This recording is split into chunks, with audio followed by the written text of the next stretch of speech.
Roald Dahl's Revolting Rhymes. Jack and the Beanstalk.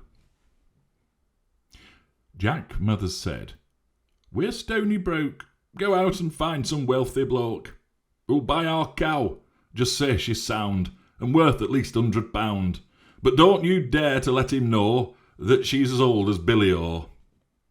Jack led the old brown cow away and came back later in the day and said, "Oh, Mumsy dear, guess what your clever little boy has got?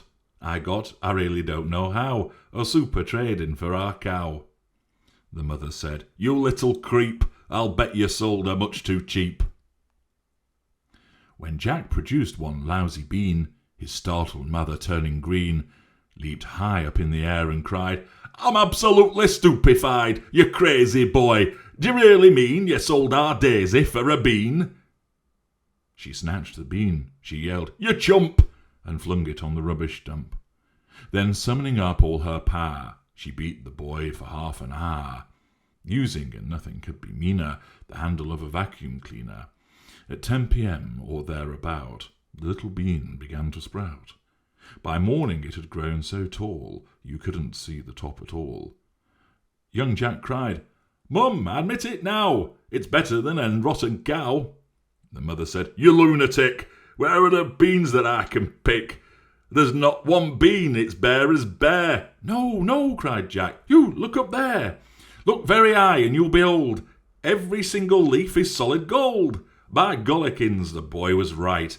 Now glistening in the morning light, the mother actually perceives a mass of lovely golden leaves. She yells out loud, "My sainted souls, I'll sell the minnie by her rolls. Don't stand and gape, you little clot. Get up there quick and grab the lot."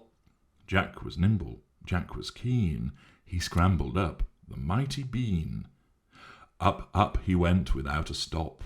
But just as he was near the top, a ghastly, frightening thing occurred. Not far above his head he heard a big, deep voice, a rumbling thing that made the very heavens ring.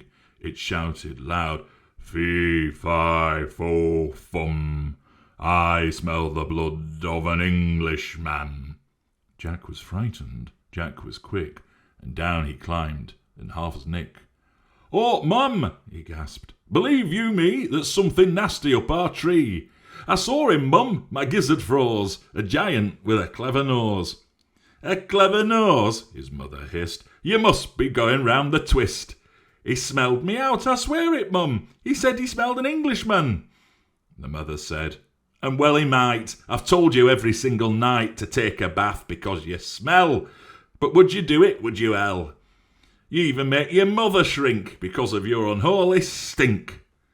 Jack answered, "Well, if you're so clean, why don't you climb the crazy bean?"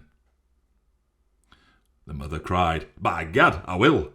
There's life with the old dog still." She hitched her skirts above her knee and disappeared right up the tree. Now would the giant smell his mum. Jack listened for the fee-fi-fum. He gazed aloft, he wondered when the dreaded words would come, and then, from somewhere high above the ground, there came a frightful crunching sound. He heard the giant mutter twice, "By gosh, that tasted very nice. Although," and this in grumpy tones, "I wish there weren't so many bones." "By Christopher," Jack cried, "by gum, the giant's eaten up me mum. He smelled her out, she's in his belly. I had a hunch that she was smelly." Jack stood there gazing longingly upon the huge and golden tree. He murmured softly, "Golly gosh, I guess I'll have to take a wash if I'm going to climb to tree without the giant smelling me. In fact, a bath's me only hope." He rushed indoors and grabbed the soap and scrubbed his body everywhere, and he even washed and rinsed his hair.